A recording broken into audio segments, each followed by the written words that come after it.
नमस्कार दोस्तों, स्वागत है आपका एवन जीके स्टडीज़ में। आज के वीडियो में हम लेकर आए हैं हिंदी के टॉप क्वेश्चन आंसर जो सभी परीक्षाओं के लिए महत्वपूर्ण होंगे। अगर आप किसी भी परीक्षा की तैयारी कर रहे हैं तो ये वीडियो आपकी सहायता करेगी, इसलिए आप वीडियो को शुरू से अंत तक ज़रूर देखें और इनमें से जितने भी क्वेश्चन के आंसर जानते हैं प्लीज़ कॉमेंट बॉक्स में ज़रूर दीजिएगा। चैनल पर नए हैं तो चैनल को लाइक और सब्सक्राइब ज़रूर कर लीजिए। चलिए आगे बढ़ते हैं। आज का आपका पहला सवाल है, कवि श्रेष्ठ में कौन सा समास है? आपके ऑप्शन है ए तत्पुरुष, बी कर्मधारय, सी बहुव्रीहि, डी द्वंद्व। सही जवाब है ऑप्शन ए तत्पुरुष।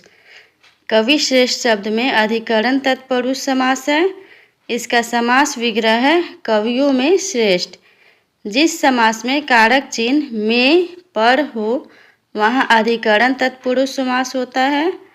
अधिकरण तत्पुरुष समास का एक प्रकार है। अगला सवाल है, हार की जीत के कहानीकार कौन है? हार की जीत के कहानीकार कौन है? आपके ऑप्शन से ए सुदर्शन, बी कालेश्वर, सी प्रेमचंद, डी देवकी नंदन खत्री। सही जवाब है ऑप्शन ए सुदर्शन। हार की जीत कहानी सुदर्शन द्वारा रचित आदर्शोन्मुख यथार्थवादी की कहानी है।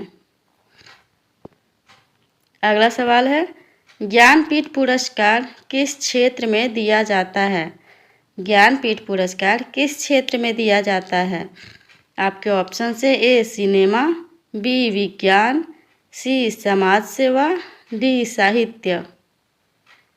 सही जवाब है ऑप्शन डी साहित्य। अगला सवाल, आकलन का विलोम शब्द क्या होगा? आकलन का विलोम शब्द क्या होगा? आपके ऑप्शन से ए विकलन, बी संकलन, सी समाकलन, डी प्राक्कलन। किसी भी क्वेश्चन का आंसर जानते हैं तो प्लीज़ कमेंट बॉक्स में ज़रूर दीजिए। सही जवाब है ऑप्शन ए विकलन।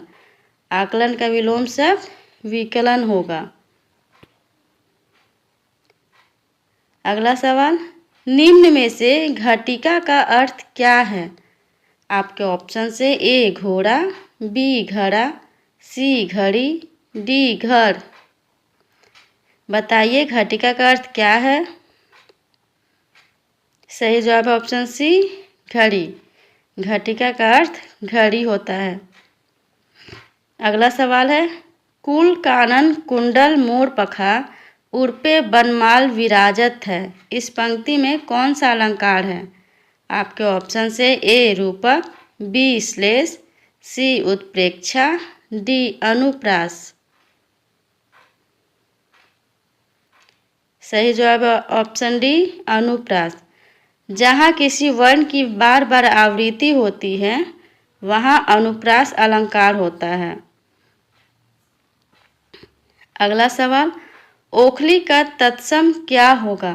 आपके ऑप्शन से ए उलूखानी, बी उलखन, सी उखली, डी उलूखल। सही जवाब है ऑप्शन डी उलूखल। ओखली का तत्सम शब्द उलूखल होता है। आगे बढ़ते हैं। अगला सवाल है, निम्न में स्त्रीलिंग शब्द कौन सा है? आपके ऑप्शन से ए किन्नर, बी अहिंसा, सी ग्लास, डी अपरिग्रह।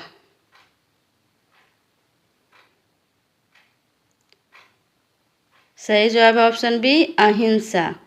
इनमें से स्त्रीलिंग शब्द अहिंसा है। अगला सवाल है, निम्न शब्दों में से किस में स्वर संधि है? आपके ऑप्शन से ए रामायण, बी तपोगुण, सी अतएव, डी सज्जन। सही जवाब है ऑप्शन ए रामायण। रामायण में दीर्घ स्वर संधि है। जब किसी शब्द के बीच में बड़ी आ की मात्रा हो वहाँ दीर्घ स्वर संधि होता है। दीर्घ स्वर संधि का एक प्रकार है। अगला सवाल, पृथक का विलोम शब्द क्या है? आपके ऑप्शन से ए एकत्र, बी संयुक्त, सी थकित, डी सुगठित। पृथक का विलोम शब्द क्या है? जवाब दीजिए। सही जवाब है ऑप्शन बी सुगठित। पृथक शब्द का विलोम शब्द संयुक्त होता है। पृथक शब्द का मतलब है अलग और संयुक्त शब्द का मतलब है साथ में। ये सभी प्रश्न परीक्षा के दृष्टिकोण से बहुत ही महत्वपूर्ण है। अगला सवाल है, निम्न में कौन सा शब्द अलग है? आपके ऑप्शन से ए पृथ्वी, बी सूरज, सी चांद, डी आसमान। बताइए इनमें से अलग या बेमेल शब्द कौन सा है? सही जवाब है ऑप्शन डी आसमान। पृथ्वी, सूरज और चांद सभी सौरमंडल के ग्रह या खगोलीय पिंड हैं। वे सभी एक ही तरह के होते हैं। आसमान एक भौतिक वस्तु नहीं है।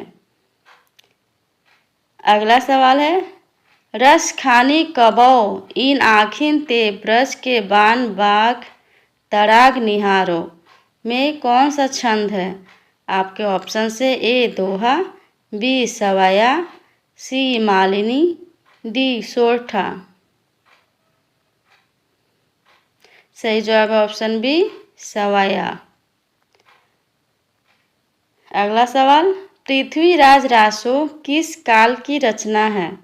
आपके ऑप्शन से ए आदिकाल, बी रीतिकाल, सी भक्तिकाल, डी आधुनिक काल। चैनल पे नए हैं तो प्लीज़ चैनल को सब्सक्राइब जरूर कर लीजिए। सही जवाब है ऑप्शन ए आदिकाल।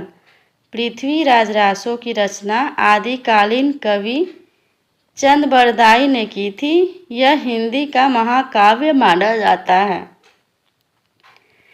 चलिए आगे बढ़ते हैं। अगला सवाल है, वृक्षों से पत्ते झड़ते हैं में कौन सा कारक है? आपके ऑप्शन से ए कर्ता, बी संप्रदान, सी आपादान, डी अधिकरण। बताइए इनमें कौन सा कारक है? सही जवाब है ऑप्शन सी आपादान। वृक्षों से पत्ते झड़ते हैं इस वाक्य में शेष शब्द आपादान कारक का विभक्ति चिन्ह है। जब संज्ञा या सर्वनाम के किसी रूप से किन्हीं दो वस्तुओं के अलग होने का बोध होता है तब वहाँ आपादान कारक होता है। अगला सवाल, इलायची का तत्सम रूप क्या है? आपके ऑप्शन से ए इलायची, बी एला, सी ईला, डी इची। जवाब दीजिए इलायची का तत्सम रूप क्या है? सही जवाब ऑप्शन बी एला। इलायची शब्द का तत्सम रूप एला होता है। आज के लिए इतना ही। अगर वीडियो अच्छा लगा हो तो प्लीज़ चैनल को लाइक और सब्सक्राइब ज़रूर कर लीजिए। धन्यवाद।